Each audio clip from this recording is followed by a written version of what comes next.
Hello my darlings, and welcome to another Bedroom Guru with me, Nicky. Lots of people with chronic illness, ME, MS, lupus, people that are just in general fatigue, pain and many other symptoms year after year are told to do pacing. This is especially relevant with fibromyalgia and ME because of our chronic fatigue. So what is pacing? Let's find out. Now, this is dedicated to my lovely friend Emma, who's going through a massive relapse at the moment and feeling rubbish. I totally get it, darling, because I've just had a 7-weeker and coming out of it. Lots of people most probably also wonder why I sit in bed a lot. It's part of the pacing. So obviously sometimes I'm in bed because I physically am unable to do anything at all. These are the bad days. But most of the time that I do these videos is as soon as I wake up, because part of my pacing management is as soon as I literally open my eyes. And what that is I wake up and I gauge mental health first of all. How am I feeling? What am I up for today? Physical health, how much pain am I in? How much discomfort am I in? And my energy levels, how much energy have I got? Now, a lot of you will know about the Spoonie analogy. That's part of us as well. Allergies, everything. The Spoonie analogy, which was a lady in America who was trying to describe to her son about chronic fatigue. And she was in a cafe and she basically was trying to explain how she needs to obviously, save up her energy and made sure she used it properly during the day. So she got some spoons out and she kind of laid some spoons out and said, right, well, that spoon is for me taking to school, this spoon is for me doing the washing, this is for me cooking the dinner, and then I've only got 2 spoons left and I have to choose what spoons I'm going to use. And it became this massive thing. And I've got a couple of spoons actually that represent this condition, so we're known as Spoonies, if you wanted to know what that is about as well. So the analogy is absolutely spot on. So in the morning, in that first hour, I'm gauging what is wrong with me, how I'm feeling and what I'm going to do for the day. Some days are magnificent. So what I do is there's a daily pacing, there's a weekly pacing, how I do it, and a monthly or future pacing. Okay, so let's just say, for instance, I'm going away for Christmas. Okay, so when I wake up in the morning, I think about my daily pacing. So in that hour, I think, right, I feel good enough to do a video, so I do a video for you guys. Okay, and then I think, I'm not too bad. How am I going to manage my daily activities today? So what you do is you see what you really need to do. It doesn't matter if you don't do it, but you see what you really need to do. So let me take you through, for instance, yesterday, right? I knew that I was going to be getting the Christmas tree down with help, obviously, and I was going to put that up. Now this tree is a bit of a tree. I'm going to go in front of it later on with another video, right? But that tree is a bit of a tree, and I knew that was going to take up at least 2 spoons. I'm like, that's going to be a bitch because it's huge and it's got all these branches that have got to go into it and light up and all the rest of it. And I thought, right, that's going to take a lot of energy. It's mostly going to hurt my back. Right, okay, so what can I take away from today? So I thought, well, I was going to walk the dogs quite a long way, but I can't today because I know that I'm going to have to save my energy for the tree. So I'll walk the dogs just down the end of the road, let them run around the nature reserve. I won't do much and then I'll come back. See, this is the thing, right? When you have got this condition, this is why people go, oh, there's nothing wrong with you, because it's invisible, right? So even though you can do things, you know, especially like when they do the disablement questions, can you walk this distance? Yeah, but I'm in agony and it almost put me in days, you know, in bed for days. So you have to really plan and pace what you do, right? So I'm thinking, right, I'm going to walk the dogs just down the end of the road though, nowhere else, not going to be out for a couple of hours, you know, sometimes I can manage that. If I sit and watch them run, I thought, no, I'm just literally going to take them to the end of the road. So I planned that. And I thought, I have got to do some washing, so that's another spoon, okay? And then there are things that you want to do, but you think, I can't, because if I do those, I'm going to use all my spoons up. So that's going to knacker me. So yes, you can push yourself forward, but then the problem with that is then you then have to deal with the post-exertional fatigue, right, which is going to then put you in bed for 2 days. So you have to pace how you're going to use your energy, even down to watching the TV, because that is an activity, because your mind is focusing, your eyes are focusing, and you're watching TV. Sometimes with us lot, it's so bad that you can't even watch the TV, you can't do anything, you know. And the other day I literally thought, I cannot do a thing, I need to just duvet it and do nothing, otherwise I'm not going to be good for tomorrow.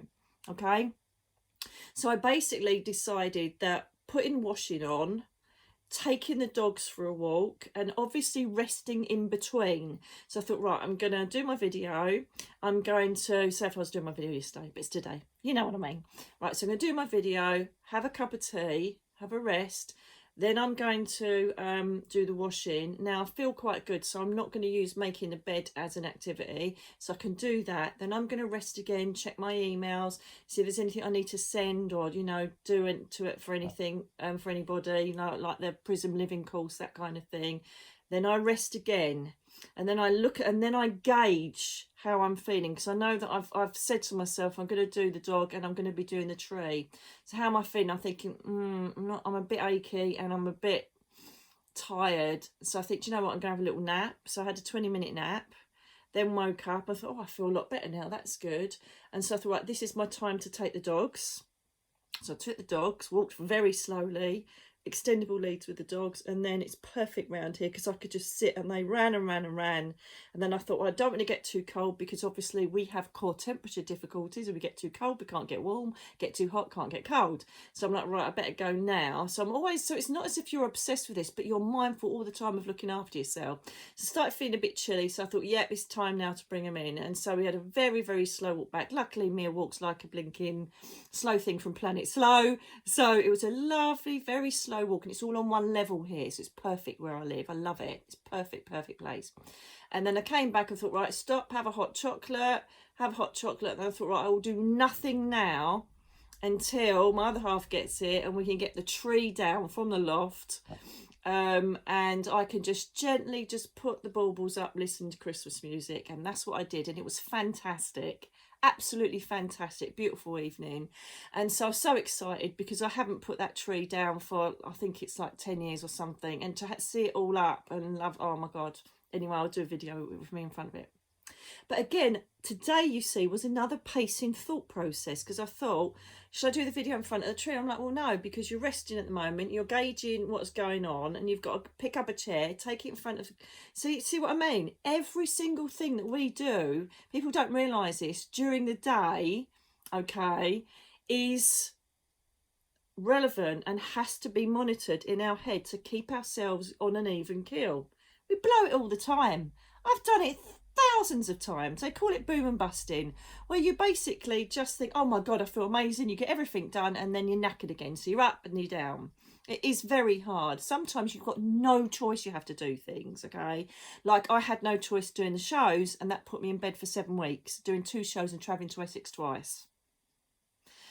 So they're the daily pacings, all right? It's taking rest in between and acknowledging what you've got to do. Take away things that you can't do and compromise, because if you do them all, you're going to end up back in bed and you're going to feel like pants, okay? The second thing is as well is that I also take into consideration what is going to be happening in the week, okay? So for instance, I totally mucked it up. I was supposed to have my hair done yesterday. Brain fog, wrote it in for today, so my hair was looking minging, but hey ho. So on Monday, for instance, I thought, right, I've got to go to Dawn's to get my hair done. I thought on Thursday, so that's what I've got to take into account for that day. I'm also going out Thursday night, so I've got to take that into account. So don't do anything, make sure you don't do anything you know, during the day Thursday. So then I move around things to make sure that I've only got a couple of things on Thursday, as I won't make the evening. Does that make sense? It's hard work, isn't it? It's hard work. And, you know, this is what gets me when the people, you know, we get such a bad rap, people with M.E and Fibromyalgia, and people just don't realise this is our life. We have to plan every single bloody existence, you know, every second of our existence. So weekly plans. So if you think, right, I'm going out Saturday night, then save up your energy for that night. So you basically save up your energy and make sure that you don't do anything too harsh the day before, and that you are probably, I normally do nothing at all during the day, because I know that getting ready, getting your makeup on, getting your hair done, that's a lot of energy. So you need to take it really easy before you go out. Then you go out, you take it gentle, you don't go mad. I do sometimes. I just think, oh my God, I don't care. I don't care if I'm going to be in bed for 2 days. And I do. You end up in bed for a couple of days, but who cares? It was bloody worth it at the time. Do you know what I mean? Let the gin flow. So yeah, so that's the weekly planning. Okay, that's the weekly planning. So I'm always aware of what's coming up. So I keep my Tinkerbell diary. Is it in here? Oh no, it's not in here. Keep my Tinkerbell diary, and I'm always aware of what I'm going to be having to shuffle around to accommodate a particular day that uses a lot of energy. And then we look at the monthly energy or long-term energy. So for instance, let's just say I was going away on holiday over Christmas. Say I'm not, but let's just pretend I am, right? And so what I'll do is that I think, right, I'm going to need to pack for that holiday, right? God, I wish I was going on holiday. It's so lovely, but hey ho. It's too bloody expensive anyway as well, isn't it? Around Christmas, you're having a laugh. Anywho, I think, right, that I'm mindful that a future event that hasn't even come close, right? Say it's the, I don't know, 29th of December, so it's like a good month away or whatever, right? So it's not even close, but I'm mindful that I can't pack last minute and wash and iron or whatever. I don't iron. I don't even know where that came from. Oh my God, I'm losing the plot. Iron? Hell no. So I think I've got to pack, I've got to make an itinerary, I've got to make sure everything is packed in there. So then you make sure that you're alleviating stress, because what you don't want, say if I was going abroad, what you don't want is thinking, oh my God, I can't find my passport, right? So you have to plan that way back. So, for instance, it would be a brilliant scenario. Just say yesterday when the tree's coming down, I'd be mindful, right? I'd think, right, the suitcase comes down the same time, because that's going to save me going up again and coming back down again, because that can add stress to us chronic illness people, right? So basically, the suitcase is down and ready, right? So normal people think, the hell, it's like she's not going for a month, it's all about excited.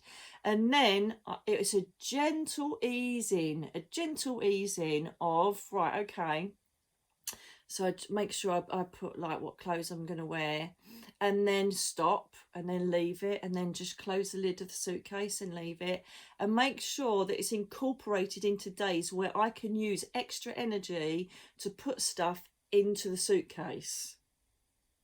Because what you've also got to remember as well is with M.E and Fibromyalgia, if you're watching this and you've just been diagnosed, or you're watching this and you still haven't got your head around it, right, having to think and plan things also uses energy.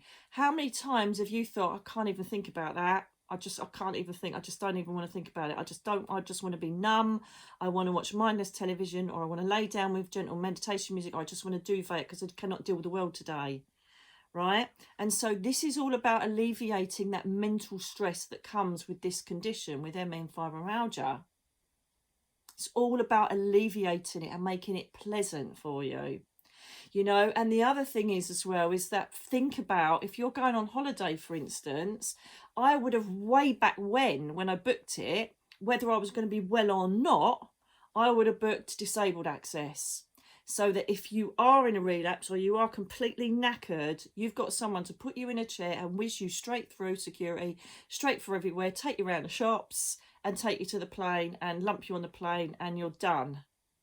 Okay, so think about these things in advance. Don't leave them to the last minute, because it adds mental stress, which then leads to more fatigue. So it's getting a handle on your day-to-day life. It's a pain in the arse. I liken it to, do you know if you're on like a diet and like Weight Watchers or something, and you're like, oh, I've got to plan my day, what am I going to eat and how many points and all that shit. But the points are your energy levels, mentally, physically, emotionally, you know. And also I take into account, if I know that I'm going to face someone that I don't particularly like, or someone that's hard going, I think, no, I'm not going to speak to them today. you know, if they've got a problem, to be honest with you, I haven't got anybody like that in my life, but I'm just saying, if you have, do you know what I mean? Then I'll say, do you know what, I can't deal with them today. Or someone that talks a lot. Just say there's someone that you know that talks a lot, and la la la, and you think, shit, I've got at least half hour with this person, right? Use that as a spoon. Because it is amazing how many of you with chronic fatigue, right, have been on the phone, and after, you're all happy to hear from them, and then after 15 minutes you're like, oh my God. And you start feeling it, don't you? The tiredness and you feel like they're going, no, and you're like, oh my God, I can't deal with this anymore. And you start yawning, your eyes are getting heavy, and you think, shit, I just want to put the phone down. Put the phone down. Say, look, I do it all the time. Ask anybody who knows me, look, I'm getting really tired now. And everybody who knows me knows, right, okay. Most people, though, if they don't know, go, you're tired? What, just listening to me? Yes. Listening to someone, engaging in conversation, thinking of having to do an answer, okay, it's bloody exhausting for us. So when we don't pick the phone up, understand it, people without fibromyalgia that come across this, but the people with it, with fibro and ME, right, own your energy, own who you speak to. Most people know that I'm on a bad day because I will not pick up the phone. I will not engage and add extra energy and stress onto my already knackered body and mind. Okay, so think about the tiniest little things. If it's pleasurable and you know it's going to be a quick 5-minute, that's fine. But just literally gauge who you engage with. And I've had it sometimes, and I felt awful when friends have turned up on the doorstep, go, hi, you know, unexpectedly. I go, I'm sorry, I can't do this today. I'm so sorry. Because I cannot sit up and engage in conversation with them. It's too knackering. Or the compromise is I'm laying flat in bed and going, sorry, I'm most really not going to be great today. But most of them go, look, you know, is there anything you want? I'll make a cup of tea and I'll be off. They're the sort of friends you want, and they're the sort of family members you want around you. So anyway, that's my little take on pacing and looking after yourself with ME, fibromyalgia, and obviously all the other chronic illnesses that bring fatigue. Pacing is vital. Without pacing, you are going to be struggling every single day with your condition. Part of it, as you'll know from my book, Me, Myself and I. By the way, I'm doing a special at the moment, $12.99 for a personalised message and signed book. Email me at nickyallen333@gmail.com. Oh my God, that's put me right off my doodah now doing a plug. But what was I going to say? Oh my God, see what I mean? Brain fog. So now I know that I just got to shut up for a little while. So now I must just sit here and drink a cup of tea and do nothing now and just close my mind down because I've had to engage. Do you know what I mean? Oh my God, I can't remember what I said. Learn to say no. Own your stuff. Oh God, I can't bloody remember now. People just fill in the comments below and tell me what I was talking about, because I haven't got a bloody clue. And I can't be bothered to edit it. I can't be bothered, but editing it and working on it is going to take even more. So you got the message. You know what I'm trying to say. You have to be very vigilant. Look after your energy. I can't imagine how hard it is for mums, busy mums, people with jobs still. But then I would assume if you do have a job, then you're not as severe, because you would have to give it up. If you were that severe, you'd have to give it up. So perhaps you've just got like a modest type of energy. So if you have got a job, for instance, then you have to make sure that on your tea breaks, you're not engaging, you're stopping. On your lunch breaks, you are literally eating good stuff and stopping and doing absolutely nothing. When you get home, you should have understanding family. If you haven't, you've got a problem that needs to be dealt with. I.e., you know, if you've got a wife or husband that's like, oh, you know, can you do this, can you do that after you've just done a day's work? No, you've got to rest. Your kids have got to understand you've got to rest. You've got to start delegating and getting them to help you and acknowledge that you need help. Another part of this, accepting you've got a problem, it's like 12 steps, isn't it? Accepting that you have a problem. And so getting your family and friends to help you if you are still, God bless you, having to do a job. Same as if you've got kids. It's like my brother, God bless his heart, you know. He's got his partner working, and she's does nights a lot because she works at the A&E, and he's got to get up no matter what's going on with his body. He has ME and fibro, and then he has to look after the kids because obviously she's sleeping from the night shift, plus he's got to work as well, and it's just terrific. But he learns to stop and learns to go up to bed for an hour. And so try and implement as much rest during your busy times. If you have got jobs, children, and all the rest of it, you have to stop and rest physically and mentally. You have to do it to keep going. Oh my God, it's making me feel ill even thinking about it. I would absolutely adore to be able to go and do my job properly, but I can't. So this is part of what I do now, and I have to accept that, and that's what you have to do. And if you have to give up your job, you know, then you have to. I've known so many people in fact to give up their careers, and it's bloody hard. But if it means that you can function better and have a better quality of life, then it's something you need to think about. And then you have to go into the world of pips and benefits and God knows what. Luckily I don't have to do that because of my police pension. Very, very lucky girl. But there's lots of you out there that literally are dragging yourself through every day because you have got no choice but to work. So all I can say is you have to manage your downtime to the best that you possibly can. So my lovelies, I really hope that helps people, and I desperately hope that there's people that have been newly diagnosed or don't know how to pace finds this video, because it really is one of the most important things you'll ever need to know, for you to live a normal life with this condition. Once you've smashed it, you can live a really good life with this, but if you don't, you're forever going to be catching up on your spoons. So my darlings, I send you love, I send you strength. Emma, I hope you feel well very soon, darlings. I know you'll be watching this. God bless your heart. You sent me an email this morning. I just thought, love her heart. She's done the Prism Living course, and I sent her a little thank you for it, and or acknowledgement for it. And she's just such a little trooper. And so I just did this for you and all the other ME, fibro and chronic illness sufferers out there. God bless you all. Keep fighting. And remember, you're a warrior. I'll speak to you soon. Lots of love.